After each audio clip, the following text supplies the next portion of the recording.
प्रज्ञा, नक्कीच वसई विरारमध्ये गेल्या 3 दिवसापासून अतिमुसळधार पाऊस पडत आहे।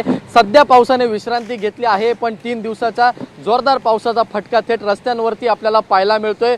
रस्ते आहेत का नदी आहे असा प्रश्न उपस्थित होईल, अशी परिस्थिती सध्या वसई विरारमध्ये पाहायला मिळते। तर दुसऱ्या बाजूला या पाण्याचा फटका वाहतुकीवरती मोठ्या प्रमाणावरती झालाय। तर मोठ्या प्रमाणावरती पाणी साचल्यामुळे वीज ही खंडित करण्यात आली आहे की कोणताही अनुचित प्रकार घडू नये, यामुळे नागरिकांना मोठ्या प्रमाणावरती त्रास होताना पाहायला मिळतोय। अनेक दुकानांमध्ये पाणी जातंय, त्यामुळे त्यांच्या मालाला देखील नुकसान होताना पाहायला मिळते। त्यामुळे एकंदरीत पाहिली या मुसळधार पावसामुळे वसई विरारमध्ये नागरिकांचे मोठे हाल होताना पाहायला मिळतात। तर दुसऱ्या बाजूला नागरिकांकडून आता सांगण्यात येतंय की आमच्यापर्यंत मदत पोहोचत नाहीये, आमचे स्थानिक आमदार कुठे आहेत, आमच्या इकडे जे कर्मचारी काम करतात अधिकारी वर्ग आहे तो कुठे, कारण की 3 दिवसापासून पाणी जर एवढ्या मोठ्या प्रमाणावरती जर राहिलं तर नागरिकांची अडचण होताना पाहायला मिळते। अनेक नागरिक अजूनही अडकले आहेत, त्यांना रेस्क्यू करण्याचं काम केलं जातंय। पण आपल्याला माहिती असेल जी लोकल सेवा आहे वसई विरार म्हणजे पश्चिम उपनगरामध्ये जी लोकल सेवा धावते ती कुठेतरी अर्धा तास उशिरा चालत आहे, कारण की अनेक रुळांवरती देखील अजून पाणी आहे।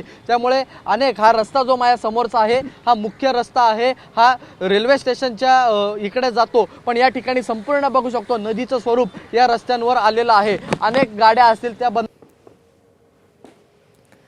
निश्चित ईशान, आपण पाहतोय दृश्यांमध्ये की रस्त्यांवरती अजूनही पाणीच साचलेलं आहे आणि याच पाण्यातून नागरिकांना रोजच्या रोज आपला रस्ता शोधावा लागतोय। मुकुल, मिकी आणि ईशान, तुमच्या तिघांचेही आभार सविस्तर अपडेट दिलेत त्याबद्दल। एबीपी माझा, उघडा डोळे बघा नीट।